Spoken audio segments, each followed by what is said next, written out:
make some food. And also tell you some history, and try not to over-egg the pudding In the process. Today we're going to make Goosnargh Cakes, which are a traditional Lancastrian biscuit, named after a small town near Preston in Lancashire. The story goes that there was a baker whose oven broke, and biscuits don't require a hugely hot oven, so he thought, oh, I'll make some biscuits to make the most of it. But supposedly he dropped the dough while he was kneading it, and he picked up all the sort of rubbish off the bakery floor, seeds and that sort of thing.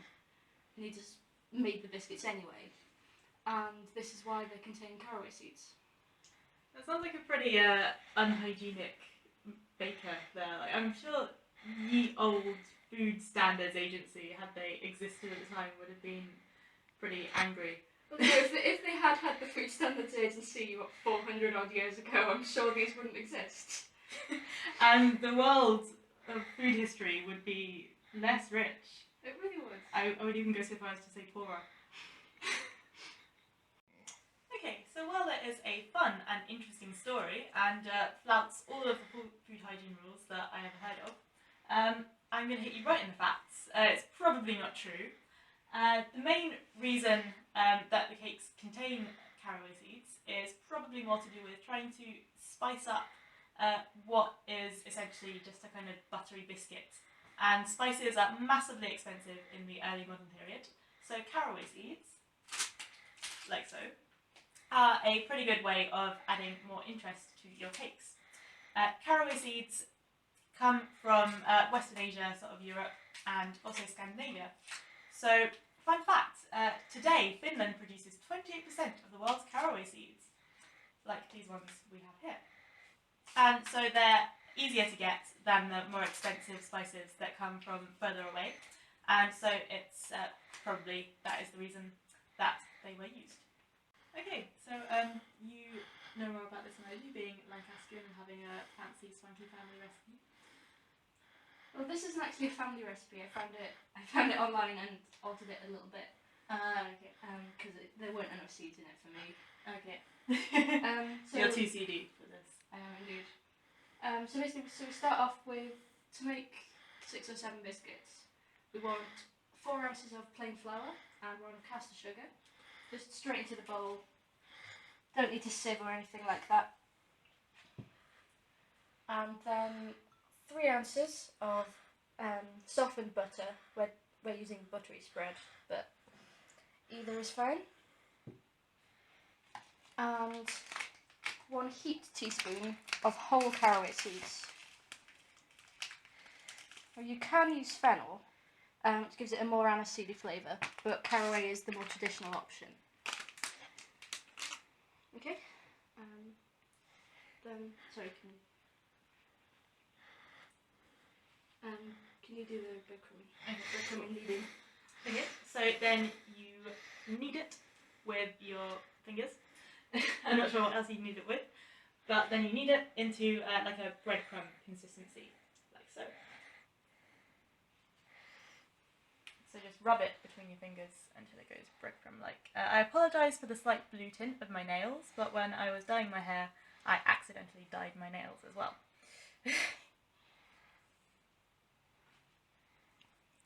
If you're doing this properly, what you should end up with once you've got the actual dough is the caraway seeds distributed fairly evenly throughout, because you don't want one biscuit with loads and one with none.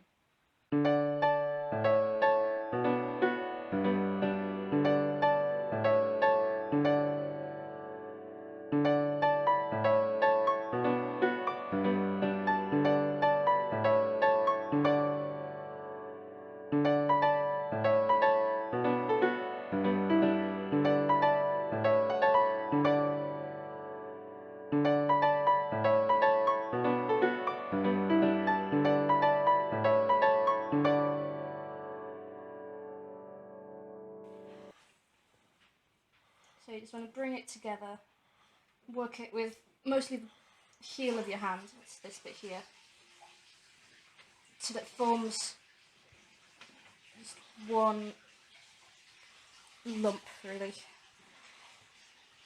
You don't want any lumps of butter or flour or anything like that, because you don't want to bite into a lump of flour.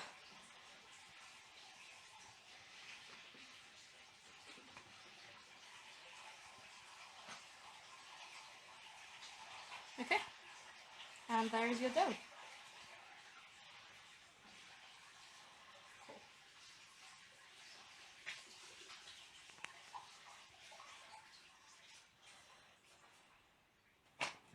Okay, so now we're going to put some flour on the board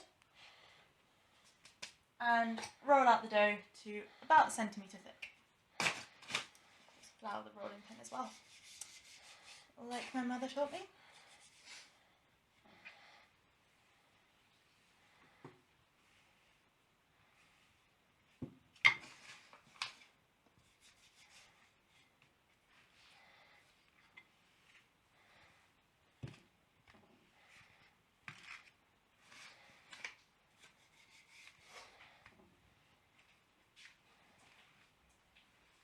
Is that about the right thickness? Yeah. Cool. I'm going to remove the bowl so I can go and get the baking tray. Okay.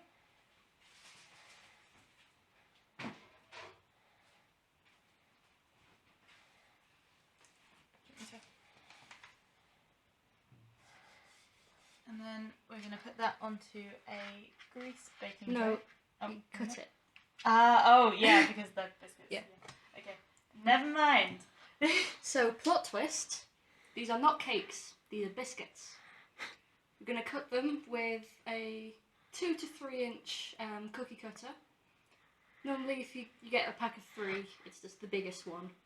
We're going to cut them out, place them on a greased baking tray for 35 minutes at 150 degrees Celsius. I still think it's cake. If it's got sugar in it, it's cake. So, if you put sugar in your tea, Then, yes, by my logic, it would be cake. Hey, you're in York now. You've got to live by our rules. you're not from York, you're from the south.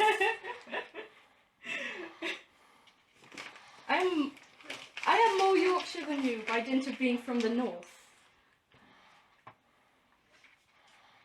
Yeah, well, yeah. I am indeed the most southern of people. I am being slowly corrupted by chips and gravy. Chips and gravy. So good. Chips and gravy. Gravy. Gravy. I can't get the accent. It sounds Gravy. ridiculous. Gravy. Yeah, then you just say it quicker. Gravy. Yeah. Oh, cool. I'm not going to try and do that on a regular basis. No, you will be mocked.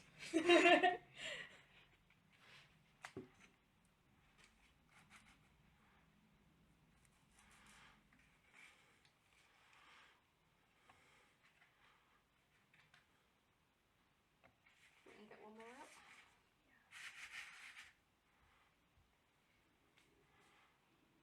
Yeah, I kind of guessed the numbers because this recipe makes 14 and I halved it, so 40. 14. Oh.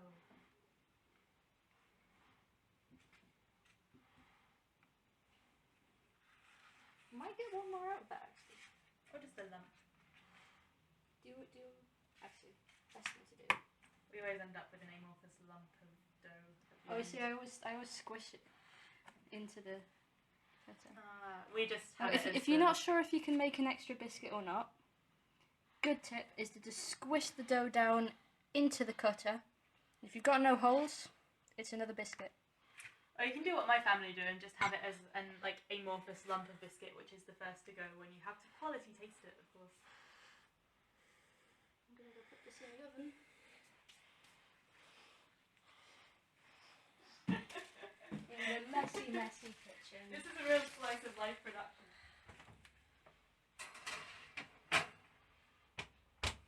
And if you stop filming, I'll turn the oven on. Cool.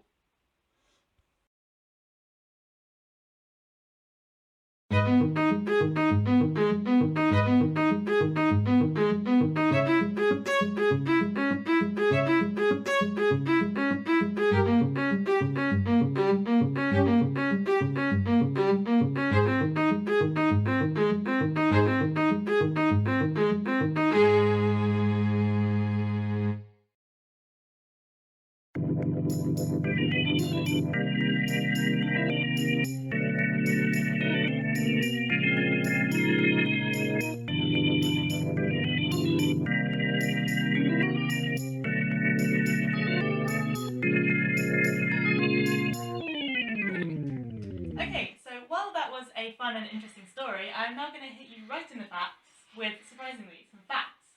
So, oh god.